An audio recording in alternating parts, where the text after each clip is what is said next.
আপনারা যারা video viral করতে পারতেছেন না এবং আপনাদের ভিডিও ফরওয়ার্ড যাচ্ছে না, আপনারা কি কখনো চেক করে দেখেছেন যে আপনারা এই সেটিং গুলো আপনাদের ঠিক আছে কিনা? আজকে আমি দেখিয়ে দিব যে আপনাদের কোন কোন সিটিং, দুইটা সিটিং আপনাদের দেখিয়ে দেব যে এই সিটিং দুটি যদি আপনি ঠিক করে সেট আপ করতে পারেন তাহলে অবশ্যই আপনার ভিডিওগুলো ফর ইউতে যাবে। হ্যালো ভিউয়ার্স, আমরা প্রথমে ফেসবুকের যে অ্যাপস আছে অ্যাপসে ক্লিক করব। অ্যাপসে ক্লিক করার পরে একটু ওয়েট করব। ওয়েট করার পরে আমরা যে কাজটা করব, আমরা এই যে থ্রি ডট আছে থ্রি ডটে ক্লিক করব। থ্রি ডটে ক্লিক করার পরে আমরা যে কাজটা করব সেটা হচ্ছে আমাদের এই যে সিটিং অপশনটা আছে এখানে দেখা যাচ্ছে, এখানে আমরা একটা ক্লিক করব। এখানে ক্লিক করার পরে তারপর আমরা একটু স্কেল ডাউন করব।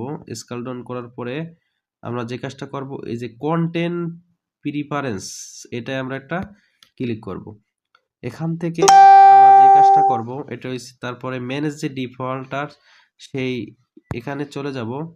এখান থেকে এখানে দেখবেন যে লো কোয়ালিটি কন্টেন্ট, এখানে ক্লিক করব। ক্লিক করার পর দেখবেন যে শো মোর ডিফল্ট এবং শো লেস, আমরা সবসময় শো মোর করে রাখবো।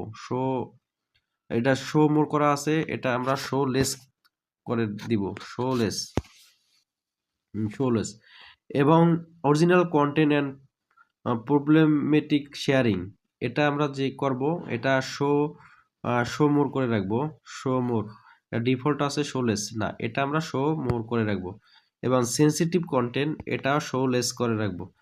এভাবে যদি আমরা করে রাখি আমাদের ভিডিওগুলো ফর ইউতে যাবে। অবশ্যই আমরা তারপর এখান থেকে ব্যাগে যাব। ব্যাগে যাওয়ার পরে আমরা যে কাজটা করব এটা হচ্ছে how people find and continue, এখানে ক্লিক করব। এখানে যে তিনটা অপশন আছে এই তিনটা আমার যেভাবে আছে এভাবে আপনারা রাখার চেষ্টা করবেন, সবগুলো অন করে দিবেন।